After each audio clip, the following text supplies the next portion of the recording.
नमस्कार दोस्तों, मेरी आज की कहानी का नाम है सांप की शादी। एक छोटे से गांव में एक ब्राह्मण व उसकी पत्नी रहते थे। ब्राह्मण दंपति के कोई संतान नहीं थी। वे रात दिन संतान प्राप्ति की खातिर ईश्वर को याद किया करते थे।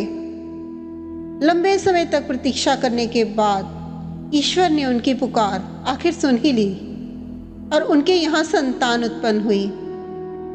लेकिन यह देखकर सभी को बड़ी हैरानी हुई कि वह संतान मनुष्य न होकर सांप थी। ब्राह्मण दंपति के मित्रों और संबंधियों ने सांप रूपी संतान से शीघ्र छुटकारा पाने को कहा, लेकिन ब्राह्मण की पत्नी ने किसी की नहीं सुनी और उस सांप को ही अपनी संतान की तरह पालती पोसती रही।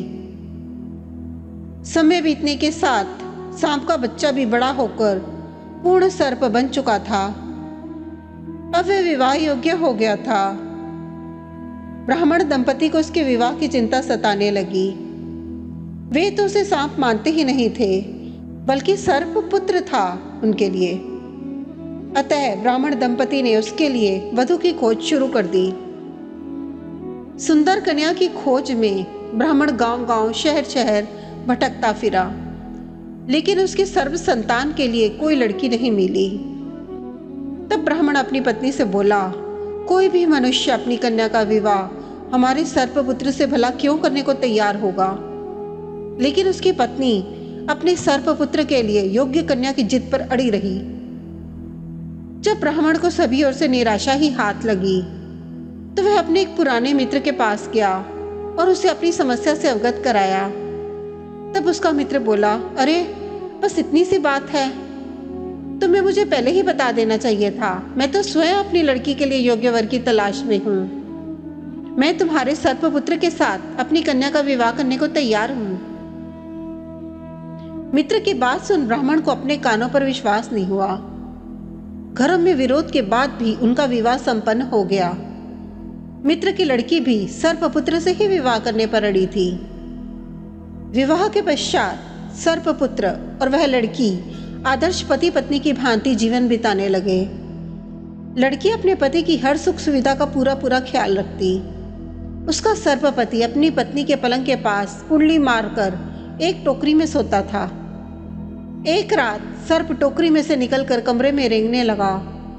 कुछ ही क्षण बाद कमरे में एक युवक प्रकट हुआ। उसने लड़की को सोते से उठाया।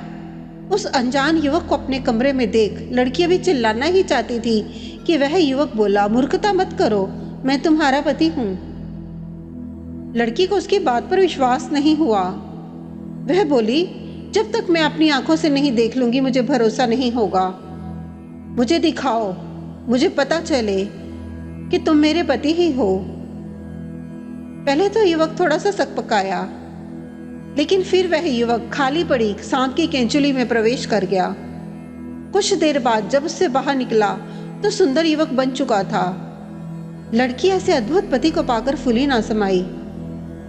जब ब्राह्मण व उसकी पत्नी को यह पता चला तो उनकी खुशी की सीमा नहीं रही। एक रात ब्राह्मण अपने सर्पपुत्र पर निगाह रखे था। वह प्रतीक्षा कर रहा था कि कब उसका पुत्र रूप परिवर्तित कर सुंदर युवक बनता है। जैसे ही उसका पुत्र सांप की केंचुली छोड़कर बाहर निकलकर आया, सुंदर युवक बना, वैसे ही ब्राह्मण ने केंचुली को उठाकर आग के हवाले कर दिया।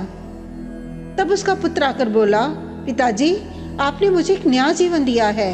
अब मैं कभी पुनः सर्प नहीं बनूंगा। मेरी केंचुली की आग में जलते ही मुझ पर पड़ा वर्षों पुराना शाप भी दूर हो गया। इसके पश्चात ब्राह्मण परिवार खुशी खुशी दिन बिताने लगा। दोस्तों, कहानी की सीख यही है कि निराशा में भी आशा की किरण छुपी होती है। अगर आपको ये कहानी पसंद आई हो तो कृपया इसे लाइक कीजिए, शेयर कीजिए, सब्सक्राइब कीजिए, बेल आइकन दबाना बिल्कुल ना भूलें और कमेंट भी कर दें। नमस्कार।